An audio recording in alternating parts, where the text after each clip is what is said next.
자, 출발합니다. 자, 세팅을 맞추고요.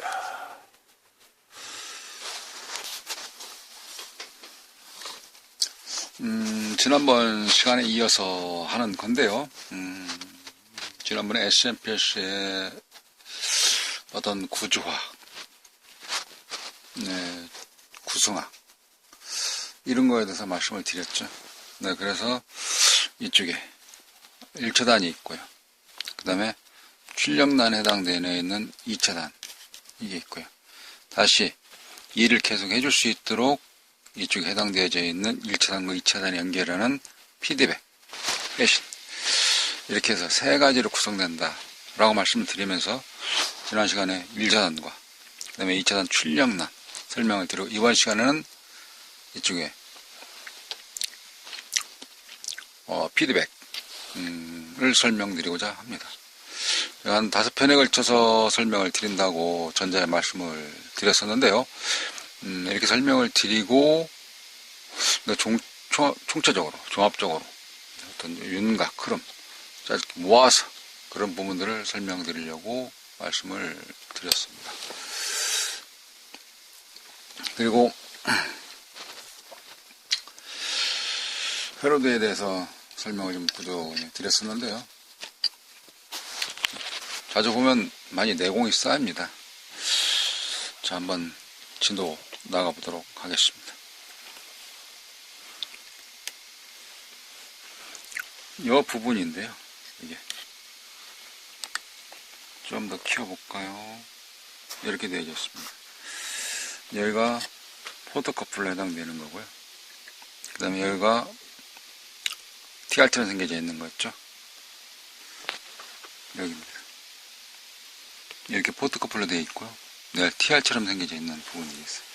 이 TR처럼 생겨져 있는 거는 2.5V 기준전압 네고리 다이시라고 그러죠.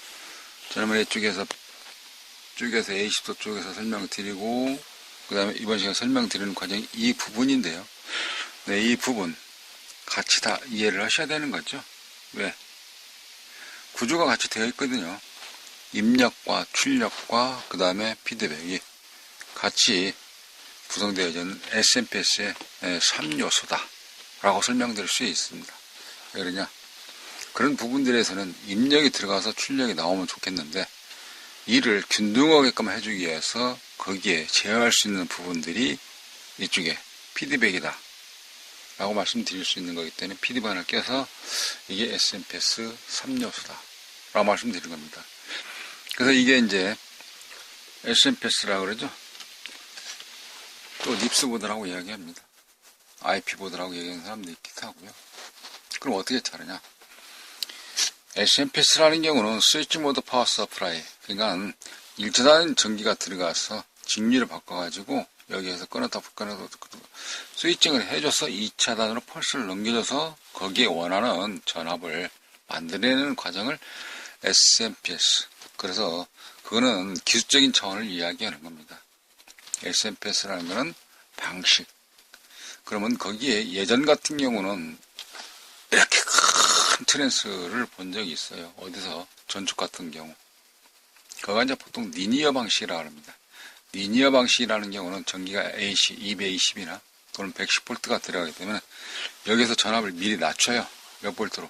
예전에 아날로그 전압을 하려면 3V에서 18V를 이렇게 얘기했는데, 뭐 원하는 전압이 9V다. 그러면 220이 들어가면 220에서 바로 몇 볼트? 9V를 낮춰서 9V를 직류로 만들어 쓰게 됩니다. 그래서 그 만들어지는 용량을 크게 해야 되기 때문에 트랜스가 굉장히 커요. 요즘에는 트랜스가 작죠. 뭔지 다 2개 정도 되네요. 네, 그래도 그 많은 일을 해낼 수 있는 것을 SMPS 방식의 기술이다 라고 말씀을 드릴 수 있습니다. SMPS와 리니어 방식의 차이는, 리니어 방식은 노이즈가 잘 없어요. SMPS는 노이즈가 많죠. 왜? 펄스를 가지고 끊었다 붙였다 끊었다 붙였다 끊었다 붙였다 하기 때문에 그 끊고 붙이고 하는 데서 잡음, 노이즈 이런 것이 생기기 때문에 전축, 음량이 좋은 그런 부분들에 대해서는 고효율을 내기 위해서는 아직까지는 고효율이라는 거면 노이즈를 좀 안 나오는 그런 음질을 만들어내는 오디오에서는 아직까지 SMPS 방식을 잘 사용하지 않습니다. 근데 선호도 차이도 그렇게 나눠지기도 하고요. 근데 우리는 지금 공부하자 하는 것은 이거를 설계하자 하는 쪽은 아니죠. 수리하고자 하는 겁니다. 그러면 우리가 통계학에서 컴퓨터를 쓰는 이유가 그런 거 아니겠습니까? 쉽고 편하고 빨리 사용하고자 하는 것이 컴퓨터거든요. 그럼 우리도 이런 SMPS를 되도록이면 수리할 때 좀 빨리 수리했으면 좋겠다. 늦게 하면 할수록 손해나는 것이죠. 부품을 하나하나 더 갈기 때문에 손해나는 거고요. 갈 때마다 원가가 들어가겠지만 또 하나 뭡니까? 알바생 못지않는 최저 시급. 그렇지 않습니까? 이 안간 하나 고쳐서 비용이 얼마 되지도 않는데 이거를 고치는데 그 장시간 투자해가지고 차를 하나 사서 부착한다, 교환한다, 교체한다 했을 때 그 원가로 따진다 그러면 알바생의 최저시급이 생각날 수 있는 부분들입니다. 그래서 그거를 공부 한번 해보자 오늘 3단계 단원을 설명드리고자 하는 겁니다. 피드백 하게 되면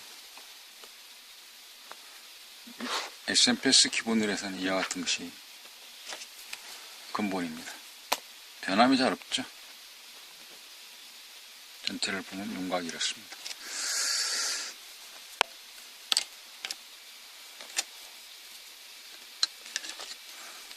이 차단 출력이 나오죠. 받았습니다. 받아서 그대로 가요. 저항도 있죠. TL431 여기에 멈춰 있습니다. 멈춰 있는다 그런 경우는 화살표가 반대가기 때문에 흐를 수가 없죠.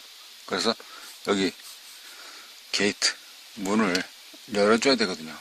밸브를 열어줘야 되는 이거를 뭐냐면 리퍼런스 우리 TR로 말하게 되면 베이스 FET로 말하게 되면 게이트 이렇게 표현할 수 있는 부분들이고요.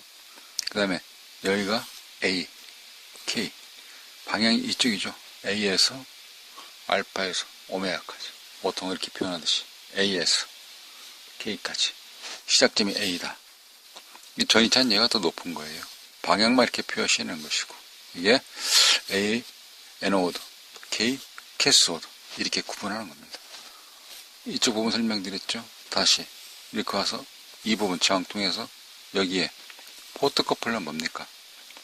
여기는 포트니까 빛이죠. 발광 다이오드 그리고 수신부, 발신부 통해서 또 멈춰 있지 않습니까? 자, 또다시 하나 더 내려왔어요. 저항 거치고 거쳐서 여기에는 뭐합니까? 세라믹 콘덴서죠. 와일러 콘덴서 기호가 같습니다. 예전에 같은 경우는 기호가 어떻게 되어 있냐 이렇게 표시되어 있습니다. 요즘에 같은 경우는 이렇게 아치형, 반달, 초승달 이런 식으로 그라운드가 표시되어 있죠. 그래서 이거는 양쪽에 똑같기 때문에 세라믹 콘덴서, 와일러 콘덴서 그 기호입니다. 그 기호가 에노드, 캐스 되어져 있는 부분, 캐스오드 되어져 있는 부분에서 내려왔어요. 멈춰 있죠. 그래서 이런 그 역가제 회로를 뭐라고 얘기를 하냐면 등가 회로다. 등가 나눠져 있다 라는 것이죠.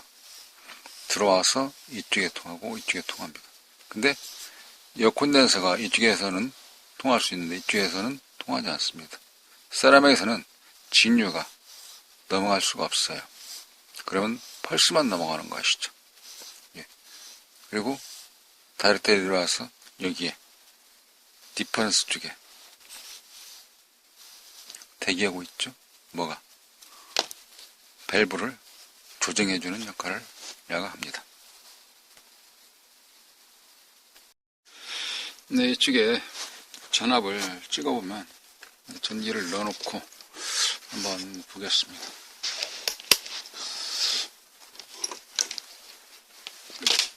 스코프를 한번 찍어보도록 할게요.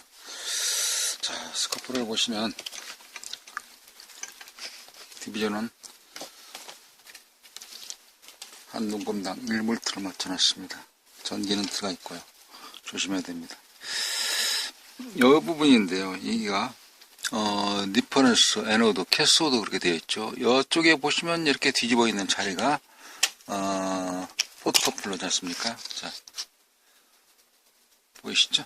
그래서 이렇게 부분 되어져 있는 거가 보시면 1번부터가 리퍼런스, 에노드, 캐소드, 그 옆에가 포토커플러죠. 그대로 뒤집어서 놓고 1번 핀을 한번 찍어보도록 할게요. 1번 핀이 리퍼런스라 그러는 것인데 아까 말씀드렸다시피 TR에서는 베이스, FAT에서는 게이트 그러는데요. 이 부분을 좀 찍어봤습니다. 그런데 지금 현재 한 눈금당 저기가 1V로 맞춰져 있는데 네, 중앙이 0V로 맞춰져 있고요. 한 칸당 1V니까 두 칸, 세 칸, 네, 두 칸과 세 칸 사이에 왔다 갔다 하니까 저 자리가 2.5V에서 플러스 마이너스 지금 현재 왔다 갔다 하는 과정입니다. 이게. 그러면 여기 리퍼런스에 해당되어져 있는 저희가 2.5V 네오레드 IC라는 것을 이번에는 데이터 시트를 보고 한번 살펴보도록 하겠습니다. 데이터 시트는 이렇게 되어져 있는데요. 자, 2.5V TL431이라는 여기 보이시죠? 어드저스트 네, 조정할 수 있는 부분들 해당되어져 있는 거가 여기가 네오레드 IC 써 있습니다. 모양새는 여러 가지가 있을 수 있습니다만은 보시면 여기에 2.5V 써 있죠. 자, 그럼 다른 데이터 시트를 하나 더 살펴보도록 하겠습니다. 모양새는 여러 가지가 있을 수 있기 때문에 그거는 관계가 없습니다. 1번 핀이 리퍼런스, 2번 핀이 에노드, 3번 핀이 캐소드 이렇게. 그래서 베이지, 이미터, 베이스, 콜렉터 그러듯이 또는 게이트, 드레인, 소스 이렇게 되어져 있습니다. 여기에도 보시면 이렇게 똑같이 PWM처럼 되어져 있는 기능을 가지고 있다 라고 할 수 있는 부분들이 있는데 네, 거기에 해당되어 있는 것이 여기에 써 있죠. 이렇게 2.5V 기준전압을 가지고 있다. 그러니까 이 IC를 2.5V 기준으로 만들어 놓은 거예요. 네, 그 무슨 뜻이냐면 네, 비스 3원소 여러 가지가 있지 않습니까? 자, 보시면 이렇게 되어져 있는 것인데 네, 오른쪽에 있는 부분들이 적이선, 왼쪽에 있는 부분들이 자위선. 우리가 보통 원자력이다 그러면 원이 뭡니까? 원초의 원초, 근본, 네, 근본의 자, 근자. 그래서 원자, 원자력, 원자력 쓰면 사람이 오래 못 가죠, 죽죠. 네, 근데 이 중에 X는 뭡니까? 엑스레이 찍을 때 선이죠. 그래서 자외선 쪽에 가시면 위험한 겁니다. 그래서 원자력 발전소가 위험하다고 그러지 않습니까? 예전에 일본 원자력 폭탄에서 두 방에 나가 떨어졌죠. 네, 저기선 네, 선의 주파수가 다르다. 이렇게 정해져 있는 부분들이 있을 수 있다. 라는 것은 변함이 없는 유전자와 같은 것이다. 이렇게 바코드는 변함이 없다. 라고 말씀드릴 수 있는 것입니다.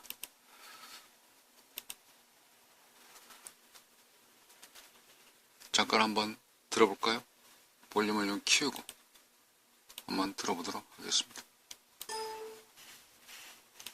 사주는 뭐냐 하면은 내가 태어난 생일입니다. 네, 사주는 뭐냐 하면 내가 태어난 생일입니다. 네, 그러니까 내가 태어난 생일은 바꿀 수 없지 않습니까? 안 그렇습니까? 네. 하나 더. 우주의 중심이 태양으로 그려져 있습니다. 네, 맞습니다. 태양으로부터 우리가 빛을 받아서 생명체를 살고 있지 않습니까? 지동설입니다.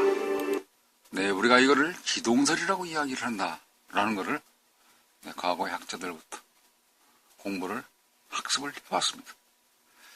그러니까 2.5V 해당되는 네오레드 IC도 그와 같은 네, 근본을 가지고 말씀드린다 라고 말씀드릴 수 있는 것이죠.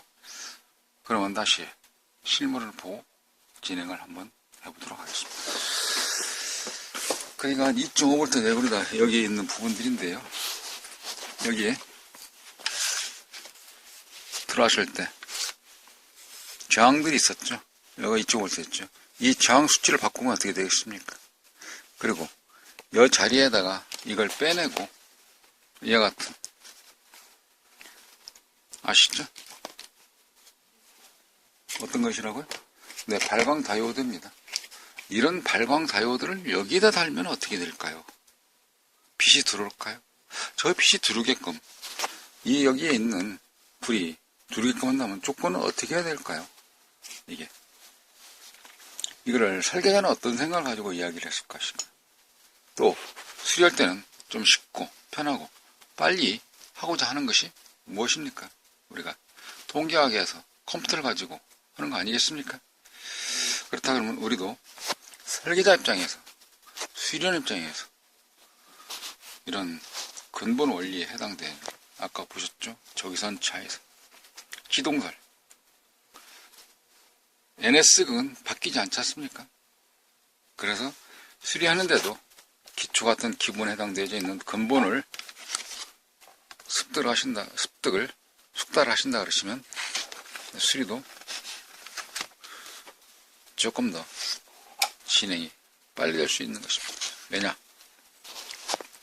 이거 하나 수리하는 데 있어가지고 오래 걸린다 하면 차라리 바꾸는 게 낫습니다. 교환하는 게 낫죠. 오래 걸린다 하려면 부품 조금 덜 들여서 시간이 오래 걸리기 때문에 이 부품 얼마 가져왔는데 최저 시급이 안 나오는 것이죠. 어떻게 보면 알바생만도 못한 일을 하고 있는다 라고도 볼 수 있는 것입니다. 이게 우리는 그거를 극복하기 위해서 이 같은 공부를 하고 있는 것입니다.